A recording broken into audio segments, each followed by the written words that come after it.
Boa tarde, é um privilégio tê-lo conosco aqui na TV Justiça, ainda mais nesta edição histórica, a primeira do Justiça em Ação. A nossa proposta é levar para você, telespectador que está em casa, qual a realidade dos julgamentos, a realidade dos plenários dos tribunais. Hoje nós vamos transmitir para você uma sessão do Pleno aqui do Supremo Tribunal Federal.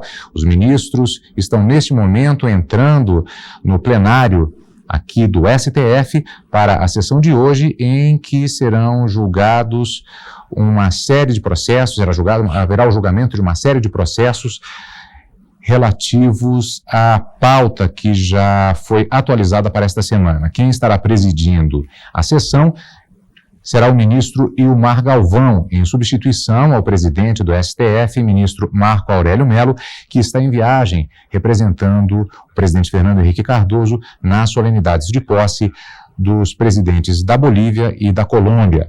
Está já posicionado o ministro Ilmar Galvão, que já vai fazer o pregão do primeiro processo de hoje. Vamos esperar, o anúncio ele já está analisando e a qualquer momento anunciará qual será o primeiro processo a ser analisado hoje. Há outros ministros também que não estão presentes, entre eles o ministro Celso de Mello, Moreira Alves e também Sepúlveda Pertence. Discussão aprovada. Lembrando que o ministro Marco Galvão já está anunciando. Vamos ver para o processo. Competente 7.117 de Minas Gerais, relator ministro Sidney Sanches. Suscitante, Ministério Público do Estado de Minas Gerais. Suscitado, Ministério Público do Estado do Paraná. Senhor presidente, o Serviço Procurador-Geral da República, o doutor Geraldo Prendeiro, resumiu o presente conflito nos termos seguintes. Trata-se de conflito negativo de atribuição apresentado pelo Ministério Público do Estado de Minas Gerais, tendo como suscitado o Ministério Público do Estado do Paraná. Em breve síntese, divergem os órgãos ministeriais estaduais acerca de sua atribuição para promover ação penal.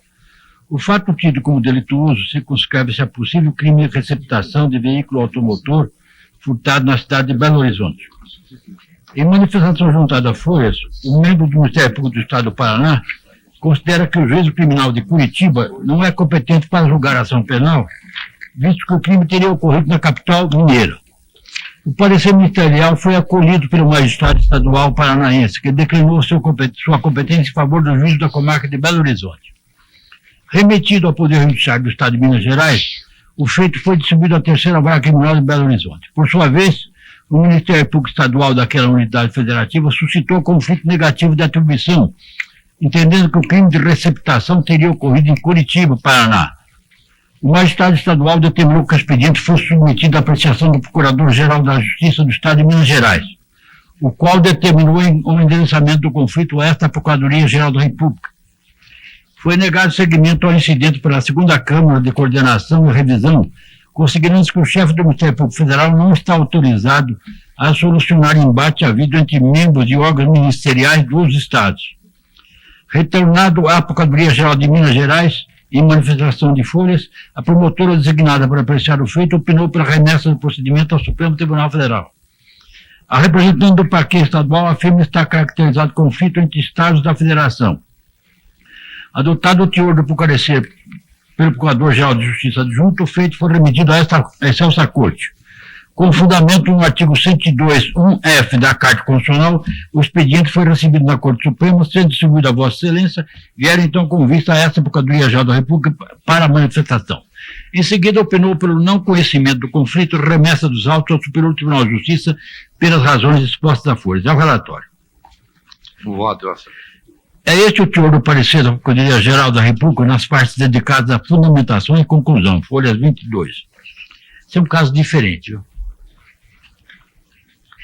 Preliminarmente, não identifico a existência de conflito negativo de atribuições, menos ainda a confrontação entre Estados-membros a justificar a competência escrita no artigo 102.1f da Carta Constitucional. Uma vez que o juízo criminal do Estado do Paraná emitiu decisão acerca de sua competência, não há como se identificar conflito de atribuição entre membros do Ministério Público de Estados diversos. Em situação análoga, decidiu o Tribunal Pleno no julgamento da petição questão de ordem 623 do Rio Grande do Sul, que a manifestação do Poder Judiciário adotando a manifestação ministerial implica na caracterização de conflito de competência, verbis, Pressão. Questão de ordem, denúncia, divergência dos promotores públicos em ocorrência de conflito federativo, artigo 102.1f da Constituição, hipótese de conflito negativo de competência entre juízes vinculados a tribunais diversos, Constituição, artigo 105, inciso 1º, linha D. Divergência dos promotores públicos de estados membros diversos ao suscitarem perante os respectivos juízos a incompetência para o oferecimento da denúncia. Inexiste conflito legal que atribua ao Procurador-Geral da República o poder de dirimir conflito de atribuições entre promotores de estados diferentes. Compete a cada um dos juízes decidir acerca da questão suscitada. Se juízes de comarcas situadas em estados membros diversos, o ministro Sidney Sanches está fazendo uma citação de jurisprudência de outros julgados com relação que tem incidência, que tem alguma correlação específica com relação a esse julgamento de hoje. Às vezes as pessoas, quando estão acompanhando um julgamento como esse, podem se confundir um pouco na medida que ele faça citações em relação a outros tribunais, a outros nomes de outras pessoas, outros réus ou outros impetrantes de ações, pessoas que tenham entrado com algum tipo de ação. Na realidade, ele faz a citação relativa a outros processos para fazer uma comparação entre os argumentos que são apresentados em relação ao fato específico que está sendo julgado. Vamos continuar acompanhando. E deliberação do Ministério Público do Estado de Minas Gerais. Tal situação está afinada com a regra prevista no artigo 102, inciso 1º, letra G da Constituição Federal. Ademais, não se justifica banalizar a regra constitucional prevista no artigo 102.1f da Constituição da República, norma que busca solucionar questões que possam afrontar a ordem federativa. Tal posição está traçada na Ação Civil Originária 359, decisão inclusive citada no voto proferido pelo eminente ministro Maurício Correia, na demanda acima transcrita, petição, questão de ordem 623, da qual se pode extrair pertinente consideração. O artigo 102.1f da Constituição confere ao Supremo a posição eminente de Tribunal da Federação, atribuindo-lhe nessa condição o poder de dirimir as controvérsias que, irrompendo no seio do Estado Federal, opunham as unidades federadas umas às outras. A jurisprudência do Supremo, na definição do alcance dessa regra de competência originária da Corte, tem enfatizado seu caráter de absoluta excepcionalidade, restringindo a sua incidência às hipóteses de litígio cuja potencialidade ofensiva revela-se apta a vulnerar os valores que informam o princípio fundamental que rege em nosso ordenamento jurídico o Pacto da Federação. Relator Celso de Mello, RTJ 152.366. Na expressão utilizada por eminente Ministério Público da pertence em voto proferido na reclamação 424 do Rio Grande do Sul, Vebs. Significativamente, o artigo 102.1f inclui na competência do Tribunal não apenas as causas entre a União e o Estado, mas também os conflitos entre eles, termo que comporta a hipótese de uma contraposição de interesses substanciais entre os dois entes federativos. Nitidamente, o caso dos autos não representa tal contraposição de interesses substanciais entre membros da Federação, mas simples divergência de interpretação entre o órgão do Ministério Público e magistrado estadual, o que não significa afronta ao princípio federativo. Sob a vigência da Carta Constitucional de 67, em interpretação do artigo 119.1d, regra idêntica ao artigo 102.1f da atual Constituição, essa Corte Suprema teve a oportunidade de fixar a seguinte orientação. Por conseguinte, travando-se o presente conflito de atribuições entre órgãos do Ministério Público, não se insere na competência do Supremo dirimir a pendência, a teor da exegese por ele construída em torno do artigo 119.1d da Lei Fundamental. Conflito de atribuição 24, Rio de Janeiro, relator ministro Aldir Passarinho, 16 de 8 de 85. E prossegue o parecer. A jurisprudência dessa Corte tem, como visto, conferido interpretação restrita aos termos do artigo 102.1f da Carta da República, evitando a banalização de tal regra excepcional de competência. Certamente o caso dos autos está mais afinado com a hipótese de embate entre juízes de primeira instância e membros do Ministério Público de outro Estado da Federação, ensejando o conflito a ser solucionado pelo Superior Tribunal de Justiça, artigo 102.1g da Carta Constitucional. Ante o exposto pelas razões aduzidas, o parecer do Ministério Público Federal é pelo não conhecimento do pedido, sendo determinada a remessa dos autos ao Superior Tribunal de Justiça. Digo eu, adoto o parecer do Ministério Público Federal. Com efeito, o juiz criminal de Curitiba, acolhendo manifestação do Ministério Público do Estado do Paraná, considerou-se incompetente para o processo, ordenando a remessa dos autos ao juiz do Belo Horizonte. Este não pôde afirmar nem negar sua competência, pois o Ministério Público de Minas Gerais considerou do Parquê do Paraná a atribuição de denunciar, e por isso suscitou conflito negativo de atribuições que não pode existir entre juiz paranaense que se declara incompetente, e promotor de justiça mineiro, que se considera sem atribuição no feito. De qualquer maneira, o juiz de Belo Horizonte ficou impedido de admitir ou recusar sua competência. Não ocorre, em tal circunstância, qualquer das hipóteses previstas no artigo 102.1o da Constituição Federal. Mutatis mutandis pode ser invocado o inciso 1, inciso 1º, a linha D do artigo 105, pois há uma dúvida, ao menos implícita, sobre competência de juízes criminais de primeiro grau de 2 estados da federação, ou seja, vinculados a tribunais diversos. Isto posto, acolhendo mutatis mutandis, pode ser invocado o artigo 101, inciso 1º, a linha D do artigo 105. Isto posto, acolhendo o parecer do Ministério Federal, não conheço do conflito e determina a remessa dos autos ao Superior Tribunal de Justiça para que o julgue como direito. Não sei se ficou claro. O juiz do Paraná, acolhendo manifestação do promotor do Paraná, considerou-se incompetente para o processo. É um caso de roubo de carro, receptação, e começou em Minas, terminou em Curitiba. E o juiz do Paraná se considerou incompetente com base na manifestação do promotor. Mandou para Belo Horizonte. O juiz de Belo Horizonte deu vista ao procurador, ao promotor. E o promotor suscitou conflito de atribuição. Quer dizer, o juiz não pôde nem dizer se era competente ou não era competente, porque ele não é competente para resolver conflito de atribuição entre promotores. Bem ou mal foi suscitado. Aí o juiz, em face disso, remeteu os autos ao Procurador-Geral da Justiça, para que ele resolvesse. O Procurador-Geral da Justiça, eu não posso resolver conflito entre promotores, um de Minas e outro do Paraná. Mandou para o Procurador-Geral da República. O Procurador-Geral da República disse, eu não tenho competência para resolver conflito entre promotores estaduais. Voltaram, e aí remeteu os autos a esta corte, entendendo que havia conflito federativo entre 2 estados. E eu estou aplicando mutatis mutandis, o artigo 102, N, porque há implícito conflito entre juízes, ou pelo menos entre um juiz que se deu por incompetente e um juiz que não pôde ainda dizer se é competente ou incompetente. Eu acho que se pode aplicar aqui o princípio que remete ao STJ a julgar conflito entre juízes de primeiro grau.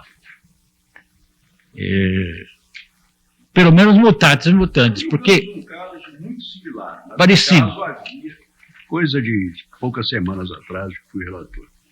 Apenas aí os 2 juízes acolheram as manifestações dos próprios, aí não há dúvida. Próprios promotores. Então aí é um conflito entre juízes de primeiro grau, competência do STJ. Quanto a isso, não há dúvida. Agora, esse aqui, o promotor suscitou o conflito de atribuições. A dúvida é isso, é porque...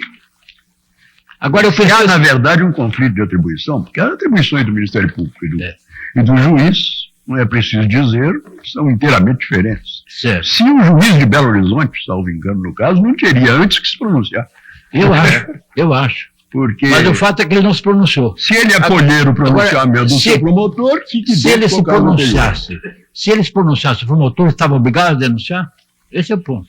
E em debate com o ministro Sidney Sanches. Esse é o ponto. Ora, de qualquer maneira, eu não vejo nada semelhante com a nossa competência, porque a nossa competência é para tribunais superiores e outros tribunais. Não, nossa não é. Agora, do STJ, a dúvida é similar, pelo menos. Ou a devolução ao juízo de Belo Horizonte, para que antes se pronuncie. Mas isso eu acho que quem tem que fazer é o STJ. Ele pode até não conhecer do conflito, dizendo que... alega-se que é um conflito de atribuição. Ou seria um conflito de atribuições. Ou um conflito de competência. Que há uma série de casos de uns 2 anos atrás, em que o subprocurador-geral Moacir Machado sustentava uma competência implícita do Supremo para conflito de atribuições entre autoridades que envolvia o Tribunal de Contas da União, então não podia ser do STJ, que é o único tribunal que tem competência explícita na Constituição. Nós não chegamos a examinar isso, porque havia outro problema.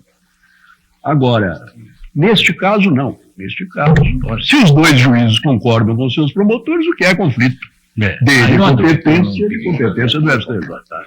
Agora, aqui, a diferença é essa, é que o promotor... Se o juiz de Belo Horizonte, a hipótese que Vossa Excelência formou, se o juiz de Belo Horizonte discorda do seu promotor e fala, não, competência do Paraná, o promotor aí tem que É que tem que repetir. Nós vamos para o pequeno intervalo, inclusive fazendo um registro. O ministro Sepúlveda pertence que não havia chegado no início da sessão, foi registrado, inclusive, inicialmente a ausência, mas ele já está presente e está participando deste debate com o ministro Sidney Sanches, que é relator desse processo que trata especificamente de um conflito de competência que foi alegado entre dois ministérios públicos de estados diferentes, Paraná e Minas Gerais, a respeito de um caso que envolvia roubo e receptação de veículos. Há essa expectativa do reconhecimento de conflito de competência com relação ao caso, ou seja, quem é que tem que cuidar especificamente, a quem cabe, de quem é a competência, de que autoridade para tratar do caso. Isso é encaminhado para o Supremo Tribunal Federal. Há uma expectativa, pelo visto, de que o ministro Sidney Sanches faça um voto no sentido de não conhecer do conflito, ou seja, que considere que não cabe ao Supremo Tribunal Federal decidir especificamente nesse caso. Nós vamos para um rápido intervalo e já voltamos para continuarmos acompanhando este debate e na expectativa para o voto do ministro e dos demais ministros que estão compondo hoje a sessão do Pleno aqui no Supremo Tribunal Federal. Justiça em ação.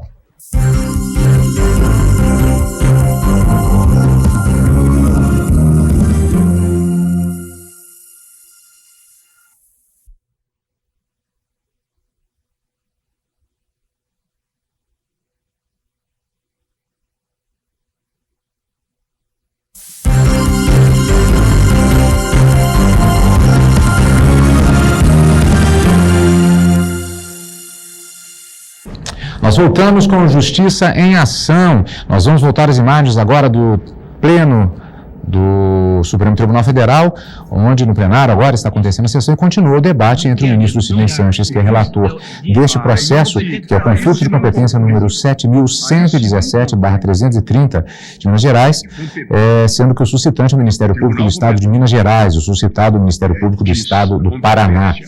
Vale lembrar há pouco que a respeito de uma observação que foi feita a respeito de jurisprudência que era citada pelo ministro Sidney Sanches quando se falava exatamente a respeito de outros casos. Ele estava naquele momento, inclusive, fazendo a leitura do parecer da Procuradoria-Geral da República, que se manifestou no processo e que citou antecedentes relativos a questões parecidas. E agora há um debate que está acontecendo entre o ministro Sidney Sanches e você está vendo a imagem do ministro Sepúlveda pertence. Vamos ao som do plenário. Quer dizer, é o judiciário que fixa a sua própria competência e a determina. Agora, o Supremo que delibera isso, porque o problema... Porque nós temos, em matéria de conflito, feito essa análise prévia para encaminhar, né? É interessante que aqui a gente percebe uma lacuna nessa ideia, porque em alguns sistemas constitucionais contempla-se a possibilidade do chamado conflito entre órgãos. Aqui é claro que é conflito de atribuições entre órgãos autônomos, que não é o caso aqui, porque o conflito de atribuições está jungido à autoridade administrativa e judiciária, né? E é por isso o impasse. Por isso, talvez, a solução que se deu naquele caso... não há sequer esse conflito. Não, e arregou esse conflito. Nós estamos vendo uma outra voz no ar também, estamos vendo a imagem do ministro Sidney Sanches, o ministro Sepúlveda pertence agora sim, estamos vendo o ministro Gilmar Mendes, que está participando também deste debate a respeito deste caso na sessão do Supremo. Vamos voltar ao som do plenário. O curioso disso tudo é que se nós mandarmos para o juiz deliberar se ele considera competente ou não, e se ele disser não competente do Paraná, aí é o STJ que vai julgar esse conflito. Não, se ele julgar, sim, aí é o STJ. Não? Sim. Então agora o STJ pode julgar. Parte do o STJ pode julgar agora, antes que o juiz de Belo Horizonte se pronuncie, e aí é que é minha dúvida. E os fundamentos são diversos. Não há conflito entre os Mas juízes. O que o promotor está dizendo... O que eu estou dizendo é que o STJ, nesta meu ver, deveria não conhecer o conflito para determinar essa providência, mas não nós determinarmos. Quando o membro do Ministério Público diz que não é da sua atribuição territorial... Entendi. A minha dúvida é só se nós podemos deliberar aqui, que quanto ao não conhecimento do conflito, parece que não há dúvida, mas mandar ao STJ para que julgue como de direito, parece que nós estamos fundamentando... E aí, se for o caso, determina que o juiz delibere a respeito. É isso que eu estou achando, porque no fundo nós estaremos examinando uma questão do conflito quando não temos competência para o conflito. Sim, mas isso nós temos feito sempre em matéria de... Não, eu não tenho dúvida. Se essa solução for a que o tribunal preferir, eu não tenho dúvida. Eu achei que tecnicamente seria. Honestamente, eu sou muito traumatizado com os com o conflitos. problema da demora em conflito de competência. Não há nada mais frustrante do que discutir-se durante longo tempo onde vai se iniciar um processo. Então, eu voltaria ao status quo antes, quer dizer, não há conflito. Porque quando a minha tese de que não há conflito é esta. É quando o Ministério Público diz assim, não ofereço a denúncia, porque não é atribuição minha em razão do território, o que ele está dizendo é que o juiz de Belo Horizonte é incompetente. Ora, a esse respeito, só se pode estabelecer conflito com o juiz do Paraná depois que o juiz de Belo Horizonte se pronunciar. Agora, de certa forma, ele admitiu, porque se ele se valeu daquela alegação do promotor, suscitando o conflito, para encaminhar o Ministério Público, porque ele não quis discutir a questão da competência dele. Mas não No houve caso, manifestação explícita. se acharem que é mais prático essa solução, que eu pensei também nessa solução. Vale a observação, inclusive, a respeito do comentário feito pelo ministro Sepúlveda Pertence, a respeito de que, em determinado momento, se diz que o juiz não é competente. Para quem é advogado, para quem trabalha, os chamados operadores da justiça, é uma compreensão muito fácil, mas muitas vezes, para o leigo, pode parecer que se está falando a respeito da competência do ponto de vista de conhecimento técnico. Trata-se, no caso, de conflito de competência com relação a se a determinada autoridade tem ou não poder de decisão a respeito do caso.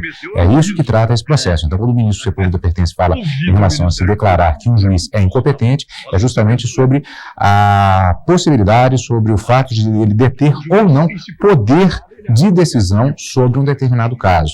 É uma situação muito comum, às vezes, de se fazer uma certa confusão, e é interessante se fazer esse tipo de esclarecimento. De uma certa forma, usando uma linguagem popular, é a definição sobre a quem cabe a batata quente de decidir a respeito de um determinado caso. Vamos voltar ao som plenário. Pelo menos, de qualquer forma, esse conflito vai ser Fica claro no voto que o conflito não pode ser conhecido porque ainda não há decisão do juiz a respeito. Não há conflito de atribuições.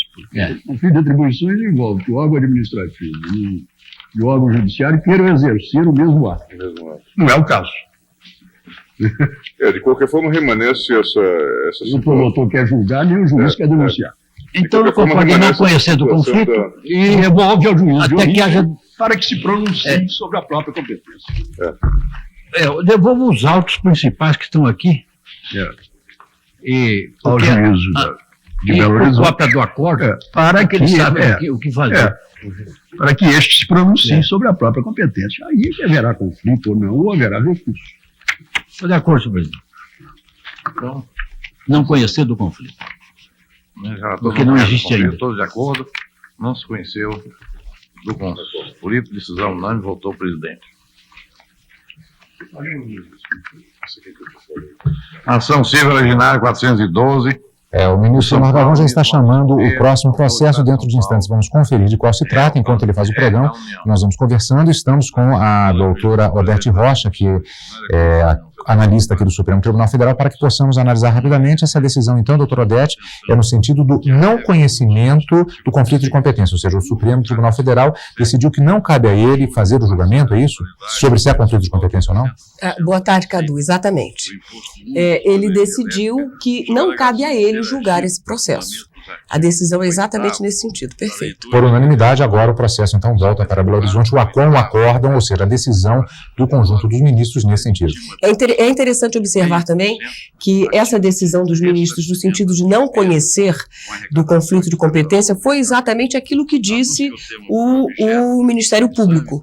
O Procurador-Geral da República, Geraldo Grindeiro, também achou que era o caso de o Supremo não conhecer do conflito. Lembrando que a cobertura completa desta sessão você acompanha no Jornal da Justiça, que começa às 7 horas da noite. Vamos voltar ao som do plenário, no caso agora, antes, esclarecendo, ao julgamento, me parece, vamos conferir dentro de instantes, e é isso mesmo, a nossa produção já está nos passando informação de que se trata da ação civil originária número 418, 412-8 de São Paulo, que foi recebida 412-8 de São Paulo, recebida em 10 de setembro de 1990. Na época, o relator era o excelentíssimo senhor ministro Paulo Brossaro, autor do Estado de São Paulo, tendo como ré a União Federal. O ministro Maurício Correia está com o relator. Vamos acompanhar a leitura que está sendo feita agora no plenário aqui do Supremo Tribunal Federal. A dedução de 0,5% da quantia recolhida para cobrir as despesas de arrecadação e fiscalização, que não constitui receita, mas apenas retribuição pelo serviço prestado. Entendendo como líquido o produto da arrecadação, a que se refere o artigo 26, inciso 2 da Carta de 67, afirma que não há como considerar inconstitucionais as normas legais mencionadas. Por fim, argumenta que se a ação foi julgada procedente, não será obrigatória a restituição imediata das diferenças, já que o parágrafo 1º do artigo 26 da Carta de 67 estabelecia competências da lei federal para disciplinar a forma de distribuição dessas receitas, sendo que os artigos 1º, caput, alíneas A, 3º e 4º do Decreto 1.497/76, autorizam o seu pagamento em 10 parcelas pela conversão em ações de empresas de energia elétrica. Além disso, os juros moratórios seriam de 1% ao mês desde a citação, e a correção monetária só incidiria a partir da propositura da ação na forma do artigo 1º, parágrafo 2º da Lei 6.899 de 81, não cabendo na hipótese condenação em honorários advocatícios. O Ministério Público Federal, em parecer da lavra da Subprocuradora-Geral da República, Nadir de Mendonça Rodrigues, manifesta-se pela procedência parcial da ação em consonância com a súmula 578 e precedentes desta Corte. É o relatório. A matéria não é nova nesta Corte. O pleno deste tribunal, no julgamento da ACO 342, relatada pelo ministro Sidney Sanches, assim decidiu a questão. Imposto único sobre energia elétrica. A ação civil originária proposta pelos estados do Paraná e do Pará contra a União, visando receber a cota que lhes cabe, 5/6 de 60% do produto de arrecadação do tributo, neste incluídos os acréscimos e acessórios efetivamente recolhidos, como os decorrentes de inscrição da dívida ativa, correção monetária, multas e juros, empréstimo compulsório, FII social, PIS, quota compensatória e outros adicionais, e sem a retenção de qualquer quantia a título de ressarcimento de despesas de 0,5% previsto no artigo 8º da Lei 2.308, 31/854, no Decreto número 68.419, de 25 de 3 de 1971. Pedido cumulado no sentido de que, no futuro, a entrega da cota se faça imediatamente em dinheiro, isto é, sem observação das determinações em contrário da legislação ordinária. Preliminar de prescrição da pretensão suscitada pela ré na contestação, acolhimento parcial apenas quanto às parcelas mensais abrangidas pelo quinquênio previsto no artigo 3º do Decreto 20.910 de 32, interpretação do artigo 26, inciso 2, seu parágrafo único, e as linhas da Constituição Federal. Procedência parcial da ação, nos termos do voto do relator, condenada a ré entregar aos autores a quantia correspondente à cota que lhes cabe apenas no valor indevidamente retido, 0,5%, desde 26 de 9 de 80, ou seja, excluídas as parcelas atingidas pela prescrição quinquenal, com juros moratórios de 1% ao mês a partir da citação, correção monetária, a contar do legislamento da ação, Lei 6.899 de 81. Honorários advocatícios arbitrados em 20% sobre o valor atribuído à causa inicial, este corrigível monetariamente a partir do julgamento. Custas em proporção declarada incidentalmente em constitucionalidade da dedução de 0,5% previsto no artigo 8º do Decreto 68.419, precedente do Supremo sobre os vários temas da causa.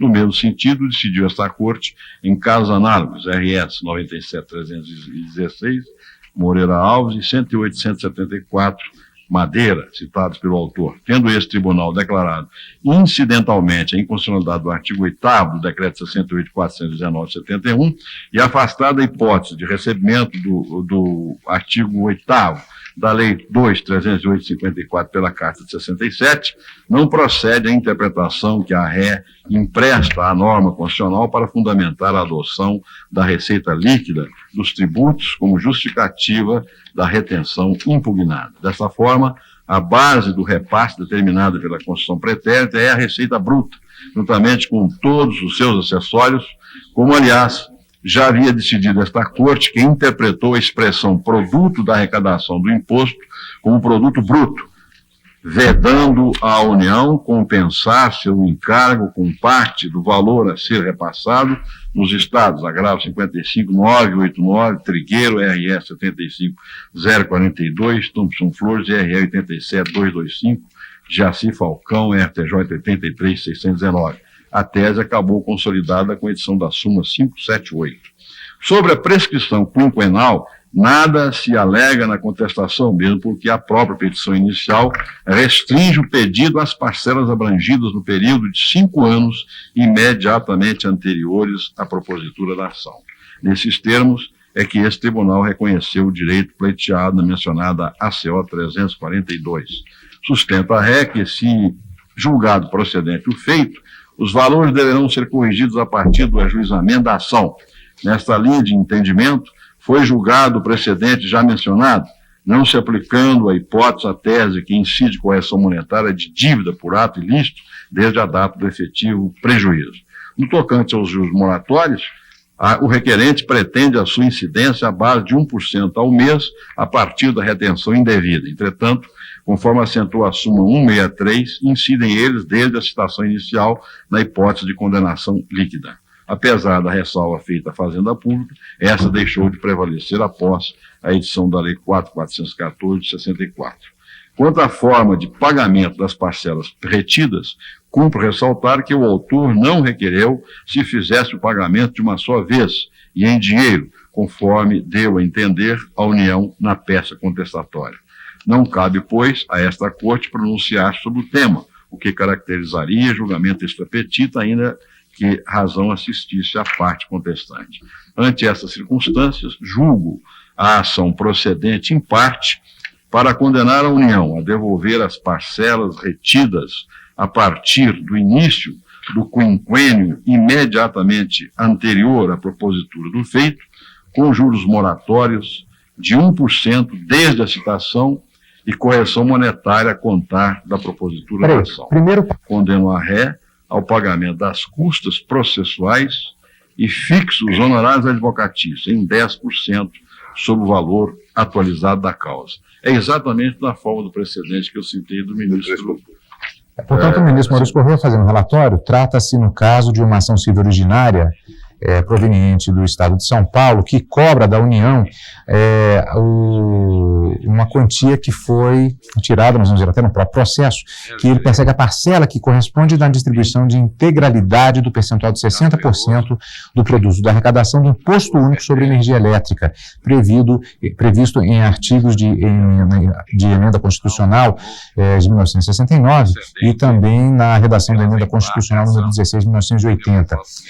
Há uma alegação que está sendo feita por parte da União, quando da apresentação do processo, de que se retiraria o percentual de 0,5% relativo a esse imposto, para que fosse feito o pagamento de custas, de arrecadação, de diversas despesas que existem em função da cobrança desse tipo de imposto. O Estado de São Paulo, no caso, está alegando que produtos de arrecadação do imposto sobre energia elétrica não caberia, nada poderia ser retirado a título de ressarcimento de despesas com a atividade arrecadadora, incluindo, na sua complexidade, a fiscalização. Nós vamos voltar dentro de instantes para acompanhar a continuidade dessa votação que acontece no plenário aqui do Supremo Tribunal Federal. Nós temos que interromper rapidamente em função da nossa grade horária, mas daqui a pouquinho nós estaremos de volta com mais detalhes a respeito deste processo que está sendo julgado. Justiça em Ação, aqui na TV Justiça.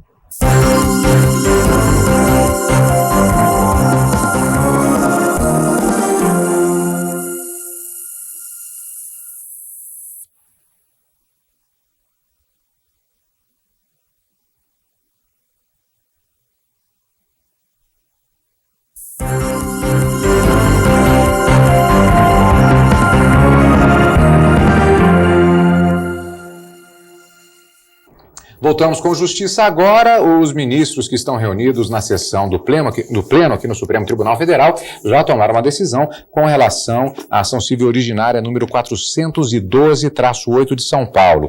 Eles reconheceram a ação, julgaram que ela é procedente em parte, condenando a União ao pagamento daquele percentual que havia sido retirado da cobrança de 60% em relação ao imposto sobre energia elétrica. Mas vamos voltar rapidamente ao plenário do Supremo, onde os ministros estão para julgar uma outra ação. Vamos acompanhar. Vou julgar a ação direta de inconstitucionalidade 651 de Tocantins. Requerente Procurador-Geral da República, requerido Governador do Estado de Tocantins. Ação direta de inconstitucionalidade proposta pelo Procurador-Geral da República, que tem por objeto a Lei 147, de 18 de abril de 90, do Estado de Tocantins, que estabelece normas para a venda de lotes e moradias no perímetro urbano de Palmas, independentemente de licitação, a servidores do Estado, suas autarquias, fundações, empresas e sociedade de economia mista. E aí vem o texto da lei que já está na mão dos eminentes pares. Alegou o requerente que a lei impugnada ofende o princípio inscrito no inciso 21 do artigo 37 da Constituição Federal, uma vez que permite a aquisição de lotes em áreas públicas sem necessária licitação. O pedido de declaração de inconstitucionalidade veio com requerimento de medida cautelar que foi deferido em 26 de junho de 92. O governador do Estado de Tocantins, em suas informações, corroborou os argumentos do requerente, destacando que o ato normativo impugnado foi editado em evidente desvio de poder legislativo. Já a Assembleia Legislativa tocantinense, além de assinalar as circunstâncias fáticas que levaram à edição da lei atacada, qual seja a criação do Estado, sustentou que a lei não contraria o inciso 21 do artigo 37 da Carta da República, uma vez que dispõe sobre causa de inexigibilidade de licitação na forma do revogado Decreto-Lei 2300. O advogado-geral da União, doutor Quintão, no exercício da atribuição prevista no parágrafo 3º do artigo 103 da Constituição Federal, manifestou-se, tendo em vista o decidido na questão de ordem na ADIM 72, pela constitucionalidade da Lei Estadual 147/90. A douta Procuradoria-Geral da República opinou pela procedência da ação direta. É o relatório. E o voto.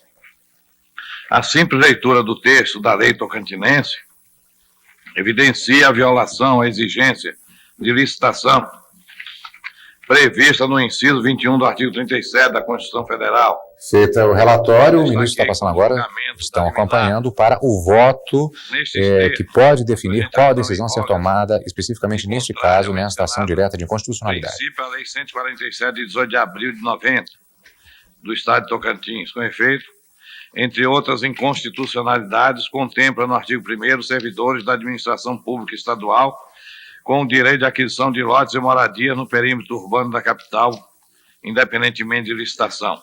Nos artigos 5º e 6º, possibilita a extensão do benefício a outras pessoas. No artigo 3º, autoriza o chefe do Poder Executivo a fixar o preço e as condições de pagamento dos referidos bens.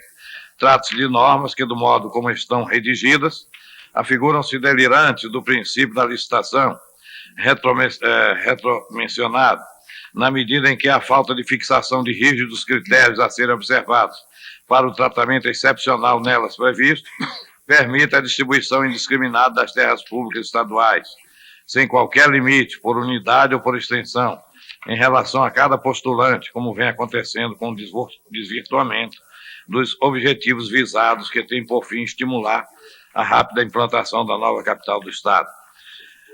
Fecho aspas. Registre-se ainda que o ato normativo sobre enfoque não se caracteriza como norma de vigência temporária, como pretende a Assembleia Legislativa do Estado, uma vez que restaram intocadas as irregulares aquisições dele decorrentes, cujos efeitos permanecem. Desse modo, meu voto julga procedente a apresentação, declarando a inconstitucionalidade da Lei número 147, de 18 de abril de 1990, do Estado de Tocantins. É como voto o eminente ministro Gilmar Mendes, ministra Ellen Grace, ministro Nelson Jobim, ministro Maurício Corrêa, ministro Carlos Veloso, ministro Sepúlveda pertence. Nesse caso aí, Vossa Excelência enfatiza que não há nenhum critério, nem Não sequer há nada, limites. não há critério, nem de quantas unidades, qual o tamanho do lote, nada. E o preço fixado pelo governador, né? Sim. Não, é que preocupou as históricas vendas dos apartamentos de Brasília. Mas aí realmente havia. Vamos. Quem não tivesse moradia, estivesse ocupando em função do cargo. Aqui não há limite nenhum, pelo que eu vejo da lei. Aqui ainda pode estender a outras pessoas particulares. Nesses termos. E também há um problema concreto, que há uma liminar concedida em 92 e... Suspendeu os efeitos até hoje, 10 anos. Resultado. O tribunal julgou procedente a ação, declarando a inconstitucionalidade da Lei número 147, de 18 de abril de 1990, do Estado de Tocantins. Portanto, após um breve debate envolvendo o ministro Sepúlveda, pertence o ministro Gilmar Mendes, a decisão final julgando inconstitucional, portanto, a Lei número 147/90 do Estado de Tocantins. Já o pregão para outra ação, vamos acompanhar. Requerida Assembleia Legislativa do mesmo Estado. Senhor governador do Estado da Bahia, com base nos artigos 103, 5, 102... Portanto, o ministro Carlos Veloso já iniciando o relatório referente à ação direta de inconstitucionalidade número 461, que tem como requerente, ou seja, quem faz o pedido da ação, quem é o autor da ação, o governador do Estado da Bahia. E tendo como requerido, ou seja, a pessoa que é ré no caso, ou a pessoa jurídica, nesse caso especificamente, a Assembleia Legislativa do Estado da Bahia. O relator é o ministro Carlos Veloso, que está fazendo a leitura do relatório. Vamos acompanhar. Texto do artigo 89 da Constituição Baiana, impugnado, e está no relatório distribuído, e digo, alega o autor que a inclusão das isenções fiscais dentro das matérias subordinadas à fiscalização da Assembleia Legislativa diverge do artigo 70 da Constituição Federal, que define e delimita o poder fiscalizador do Legislativo, sendo inconstitucional a sua ampliação pelas Constituições estaduais. A segunda norma atacada, inciso 10 do artigo 91, também transcrevo, sustenta que esta regra não tem similar ao paradigma na Constituição Federal e importa em subordinar a ação do Poder Executivo a prévio pronunciamento do Tribunal de Contas, que é órgão auxiliar da Assembleia Legislativa, afetando consideravelmente o princípio da independência e harmonia dos poderes. Moralmente porque os tribunais de contas têm como função princípio o controle externo rigorosamente delimitado pela Constituição Federal e dela não pode se afastar.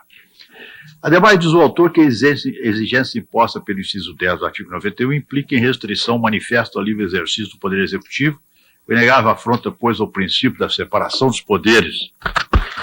Por sua vez, a linha B do inciso 1 do artigo 95 da Constituição do Estado também é impugnada, alegando o requerente que tal dispositivo confere ao Tribunal de Contas competência privativa para julgar recursos, seja ex officio ou voluntário de decisão proferida pelo órgão previdenciário do Estado. Por fim, requeriu o autor a concessão da medida cautelar para a suspensão da eficácia do artigo 91-10 da Constituição do Estado da Bahia, alegando estarem presentes os pressupostos, etc., etc. O Supremo Tribunal, em sessão plenária, em 91, por maioria de votos, deferiu a medida cautelar para suspender a eficácia do inciso 10 do artigo 91 da Constituição do Estado da Bahia. Requisitadas informações, a Assembleia Legislativa da Bahia não as prestou. O ilustre advogado-geral da União, então, Dr. Geraldo Magela, da CUSP, portanto, um esclarecimento, o ministro acaba de dizer justamente que já havia sido deferida a medida cautelar, ou seja, a ação foi proposta com uma medida cautelar, ou seja, a alegação de que havia um direito a ser defendido em curto espaço de tempo e que pedido esse que foi atendido, ou seja, há uma validade provisória em relação ao pedido que foi feito na ação inicial quando da entrada. O que eles estão o que está em julgamento a partir daí, então, passa a ser o mérito e a continuidade da validade desta medida cautelar que foi apresentada inicialmente. Vamos continuar acompanhando. São acoimados de inconstitucionais o artigo 89, neste a expressão isenções fiscais. O inciso 10 do artigo 91, a linha P do inciso 1 do artigo 95, todos da Constituição da Bahia. Esclarece o Estado da Bahia, petição de folha 107, que foi revogado o inciso 10 do artigo 91 da Constituição da Bahia, pela emenda constitucional 7 de 99, publicada em 19 de janeiro de 99, justamente o dispositivo da Constituição da Bahia que foi suspenso liminarmente. Assim, a ação está prejudicada relativamente a esse dispositivo da Constituição do Estado da Bahia, inciso 10 do artigo 91. Prossegue a ação, portanto, quanto aos demais dispositivos da Constituição do Estado da Bahia. A. Artigo 89. No artigo 89, a expressão isenções fiscais. B. A linha B do inciso 1 do artigo 95. Examinamos as arguições. Artigo 89. A expressão isenções fiscais. Dispõe o artigo 89 da Constituição Baiana. Artigo 89. A fiscalização contábil, financeira, orçamentária, operacional e patrimonial do Estado e dos municípios, incluída das entidades da administração indireta, quanto à legalidade, legitimidade, economicidade, aplicação das subvenções, renúncia de receitas e isenções fiscais, será exercida pela Assembleia Legislativa contra o Estado e pelas câmaras municipais contra os municípios, mediante controle externo e sistema de controle interno de cada poder. Alega-se que a inclusão das isenções fiscais dentre as matérias subordinadas à fiscalização da Assembleia diverge do artigo 70 da Constituição Federal, que define e delimita o poder fiscalizador do Legislativo, sendo, portanto, inconstitucional a sua ampliação pelas constituições estaduais. No ponto, assim se pronunciou a Procuradoria-Geral da República, no parecer do doutor Giron. Giron.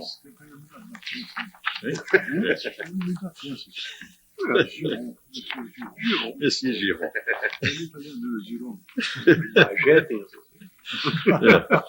No que se refere ao dispositivo constitucional elencado no artigo 89, caput da Caixa Estadual da Bahia, este desconforma-se com o texto constitucional, pois, ao inserir no seu bojo as isenções fiscais como matéria subordinada à fiscalização do poder... Até agora, pelo encaminhamento que está sendo dado pelo ministro relator em relação a essa ação direta de constitucionalidade, inicialmente o ministro considerou que pelo menos um dos pontos em que há o pedido para que seja considerado inconstitucional, ele fica prejudicado na análise que é em relação ao inciso 10 do artigo 91 da Constituição do Estado da Bahia. Na realidade, são 3 pontos específicos da Constituição baiana, que foi promulgada em 5 de outubro de 1989, que o governador do Estado da Bahia pede que haja a declaração dessa inconstitucionalidade. É o artigo 89 e o inciso 10º do artigo 91 e a linha B do inciso 1 do artigo 95, que tratam de diversos assuntos relativos ao mérito, a questão propriamente dita que importa no caso desse pedido de inconstitucionalidade. O ministro considera que o item B da inicial que foi apresentada pela Procuradoria-Geral do Estado, o governador do Estado da Bahia, através da Procuradoria-Geral do Estado, considera a questão prejudicada, ainda considerando a possibilidade de consideração de como sendo inconstitucionais o artigo 89 e a linha B do inciso 1º do artigo 95, ou seja, outros dispositivos que constam da Constituição baiana. Vamos para um rápido intervalo e dentro de instantes nós vamos voltar para que possamos dar prosseguimento aos debates em torno dessa questão e também ao voto final dos demais ministros para ver se eles vão acompanhar a tendência de voto do ministro Carlos Veloso, que é o relator, o ministro responsável pela análise deste processo que está em julgamento agora na sessão do Pleno aqui do Supremo Tribunal Federal.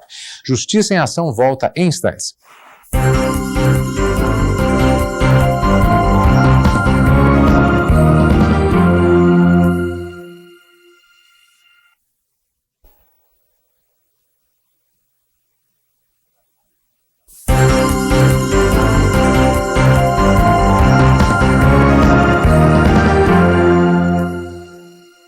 Voltamos com Justiça e Ação e vamos direto ao Tribunal do Pleno aqui do Supremo Tribunal Federal para a continuidade desta sessão que julga agora a ação direta de constitucionalidade número 461.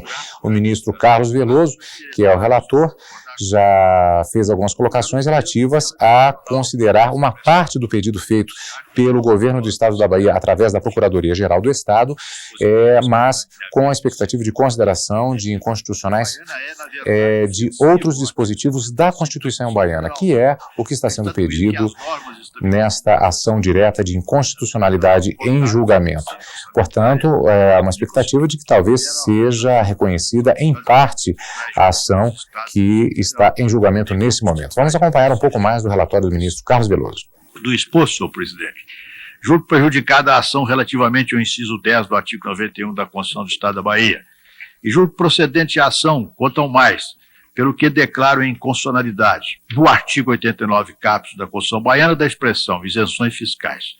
Bem assim declaro em inconstitucionalidade da linha B do inciso 1 do artigo 95 da mesma Constituição do Estado da Bahia. O 10 não tinha sido promulgado? Pois é, não, o que foi é o 10, pois é, aí eu julgo prejudicado. Que emitiu parecer empréstimos e operações. Esse eu estou julgando prejudicado. A ação. Quanto ao mais procedente. Quanto ao mais procedente. Do 91, né? A cautelar. Eu inciso 10 do 91. Foi suspenso pela cautelar. Há um desvio do debate agora, alguns esclarecimentos pedidos por alguns dos outros ministros, não estamos vendo as imagens agora, mas há um debate com o ministro relator que, como se viu, ele declarou exatamente a ação procedente em parte. Aí está o ministro Mar Galvão, inclusive, que está presidindo a sessão. Ele é vice-presidente do Supremo Tribunal Federal, está presidindo em substituição ao ministro Marco Aurélio. Essas questões que estão em debate, elas tratam especificamente de pontos da Constituição do Estado da Bahia, que inclui isenções fiscais entre matérias subordinadas à fiscalização da Assembleia Legislativa, o que, segundo a ação inicial, afastaria-se da Constituição Federal, especificamente no artigo 70, que limita a ação fiscalizadora do Congresso Nacional a aplicação de subvenções e renúncia de receitas, ou seja, matéria essencialmente de fiscalização e de competência para o exercício dessa fiscalização, e são exatamente os artigos 89, o inciso 10 do artigo 91, a linha B do inciso 1 do artigo 95 da Constituição Baiana. O ministro Carlos Veloso, no seu voto, considerou prejudicada a questão envolvendo pelo menos o inciso 10º do artigo 91, que trata exatamente dessas questões, mas considerando como inconstitucional uma expressão especificamente do artigo 89, justamente quando trata de isenções fiscais, e também constitucional, considerando inconstitucional a linha B do inciso 1 do artigo 95. Vamos acompanhar o ministro Mar Galvão, é possível que ele já esteja fazendo nesse momento a votação dos demais ministros. Vamos acompanhar. Ação direta de inconstitucionalidade 102, ministro Maurício Correia. Requerente governador do Estado de Rondônia e requerida Assembleia Legislativa do mesmo Estado. O governador do Estado de Rondônia requer a declaração de inconstitucionalidade dos artigos 263 da Constituição do Estado e 19 já e 23. Foi feita a votação e os termos da votação foram exatamente aqueles acompanhando o voto do ministro relator Carlos Veloso, aceitando a ação direta constitucional em parte, portanto, preservando parte do dispositivo constitucional do Estado da Bahia e considerando como inconstitucionais outros dois artigos, ou pelo menos parte de artigos referentes à Constituição Baiana, no que se refere às atribuições fiscais exercidas pela Assembleia Legislativa do Estado da Bahia, como pedido pelo governador através do procurador do Estado. Agora, o que está em julgamento é a ação direta de inconstitucionalidade número 102. O ministro relator, como estamos acompanhando a imagem, é o ministro Maurício Correia. O requerente, quem entrou com a ação, foi o governador do Estado de Rondônia, através da Procuradoria do Estado, sendo que o requerido, no caso, é a Assembleia Legislativa do Estado de Rondônia. Também uma ação direta de inconstitucionalidade, a exemplo da anterior. Vamos acompanhar o relatório para obtermos mais detalhes a respeito dessa ADIM que está em julgamento nesse momento. Os dispositivos completam-se uns aos outros, estão todos eivados de inconstitucionalidade por afronta aos artigos 2º, 22, 1, 25, 61, parágrafo 1º, 2A e E, 84, 2 e 25 da Constituição Federal. Sustenta que, à luz dos princípios da separação dos poderes e da simetria, a criação e extinção de órgãos e cargos da administração do Poder Executivo é matéria de iniciativa privativa do governador, razão pela qual não poderia a Assembleia Constituinte local dispor sobre a organização das secretarias estaduais e nem criar figura penal para o descumprimento das limitações impostas. O tribunal deferiu o pedido cautelar na forma da ementa a seguir transcrita. Eu transcrevo a ementa, que na verdade é vazada no visto de iniciativa. A Assembleia Legislativa do Estado prestou as informações solicitadas, nas quais defende a legitimidade dos preceitos impugnados, requerendo a improcedência da ação. Alega que a Constituição Federal não subordinou as Constituições estaduais aos seus artigos e que os deputados estaduais atuaram investidos de poderes constituintes, detendo plena autonomia na elaboração da Carta Fundamental do Estado. Entende inexistente qualquer afronta aos postulados da independência dos poderes, da simetria e da reserva de iniciativa, sendo que a previsão contida no parágrafo 2º do artigo 263 da Carta Estadual, longe de criar figura penal, apenas retrata a consequência criminal ordinária para os casos de desobediência das regras impostas. Em cumprimento ao disposto do parágrafo 3º do artigo 103 da Constituição, o advogado-geral da União, então, o Quintão, oficiou nos autos. O Procurador-Geral da República opina pela procedência da ação, aduzindo que as disposições impugnadas ao disciplinar sobre a criação e estruturação das secretarias estaduais, bem como acerca da criação e extinção de cargos públicos, afiguram-se formalmente inconstitucionais por violar a regra de iniciativa reservada ao Poder Executivo para desdém da matéria por elas vinculadas. É o relatório. Conforme consta do relatório, cuida-se de impugnação de dispositivos constitucionais do Estado de Rondônia, que dispõe sobre a fixação do número e tipo de secretarias do Poder Executivo, o prazo de ocupação dos cargos de secretário, a fusão e a extinção de órgãos da administração e funções gratificadas. Sustenta-se inconstitucionalidade formal das referidas normas por vício de iniciativa com violação aos artigos que já mencionei. Convém esclarecer de início que a emenda constitucional 3201 alterou a redação da letra E do inciso 2º, parágrafo 1º do artigo 61 e o inciso 4º do artigo 84, ambos da Carta da República. A modificação, no entanto, não se revela substancial sob o prisma da questão subexamine, a ponto de implicar em prejuízo à presente ação. Como assevera o parquê, a competência para a criação de órgãos da administração pública continua sendo do chefe do Poder Executivo, assim como ocorre com a organização e funcionamento administrativos. É firme a jurisprudência do tribunal no sentido de que o legislador constituinte estadual não pode estabelecer... Parquê é uma referência ao Ministério Público. Do Poder Executivo, conforme ressaltei quando o julgamento da DIN 227, que fui relator, aí cito, que já é mais do que conhecido aqui. Ao contrário do que sustenta a Assembleia Legislativa, não é ampla e irrestrita a autonomia estadual de auto-organização, cujos limites são fixados pela própria Carta da República, nesse sentido a doutrina de José Afonso da Silva. Nesse contexto é de ver-se que os dispositivos, ora questionados, não guardam sintonia com os parâmetros traçados pela Carta Federal. Com efeito, atento ao princípio da separação e independência harmônica dos poderes, o texto constitucional reservou ao chefe do Poder Executivo a iniciativa de normas referentes à criação e extinção de órgãos da administração, assim como a competência para exercer a direção superior, organizar e dispor sobre o funcionamento da máquina administrativa e extinguir os cargos públicos. O artigo 263 da Constituição do Estado limitou em 10 o número de secretarias estaduais e em 2 as de natureza especial. Quanto a estas, estabeleceu que seus titulares ocupariam as funções de forma transitória. O artigo 23, por sua vez, trata da adequação da estrutura do Executivo Estadual à nova ordem constitucional, com a extinção das secretarias excedentes e de funções gratificadas.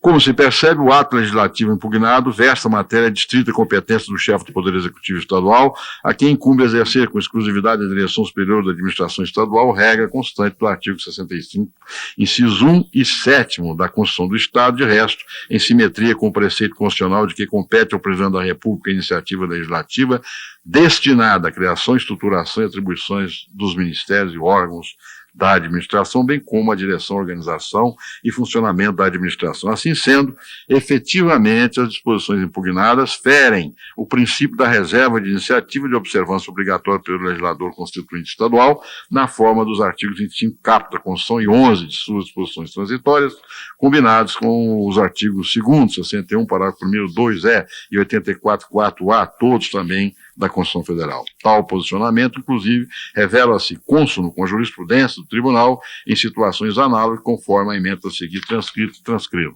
Idêntico visto formal atinge o artigo 19 das disposições transitórias em exame. Referida disposição impõe ao Poder Executivo a fusão da Secretaria de Meio Ambiente com o Instituto Nacional de Floresta, devendo ser constituído um novo órgão. Trata-se, à evidência, de tema afeta a organização administrativa do Poder Executivo, cuja iniciativa é também privativa do governador do Estado. Todas essas normas prevêem, igualmente, a adequação do quadro de pessoal às alterações determinadas, com a extinção de funções gratificadas, prazo para a ocupação do cargo de secretário especial e determinação para a elaboração de plano de cargos e salários, matérias de iniciativa exclusiva do governador. Pelo que foi colocado até agora, não só no pedido que está sendo encaminhado pelo governo do Estado, através da Procuradoria do Estado, e que pode ser que seja o relatório, o voto do relator, se ele entender que essa argumentação é correta, a competência para a criação de secretarias estaduais, conforme a Constituição Federal, ela seria do governador. É isso mesmo, doutor Odete? Exatamente, Carlos Eduardo. Trata-se da competência para a iniciativa das leis. Dependendo do assunto sobre o qual uma lei tratar, um poder do Estado ou outro poder, ou até mesmo o presidente da República, terá competência para essa iniciativa, ou seja, tem a competência para dar entrada no projeto de lei, apresentar o projeto de lei ao Poder Legislativo. Nesse caso, a Constituição estabelece que, para a criação de ministérios, a competência é do presidente da República, ou seja, do chefe do Poder Executivo Federal. Isso passando para o nível estadual, a competência seria do chefe do Poder Executivo Estadual, que seria o governador. No caso, teria que ser uma lei de iniciativa do governador, aquela que cria uma Secretaria de Estado, o que não ocorreu. Vamos saber, logo depois do intervalo, vamos continuar acompanhando aqui dos estúdios da TV Justiça, qual o entendimento do ministro relator, no caso o ministro Maurício Correia. Nós vamos para o rápido intervalo e voltamos em instantes com o Justiça em Ação.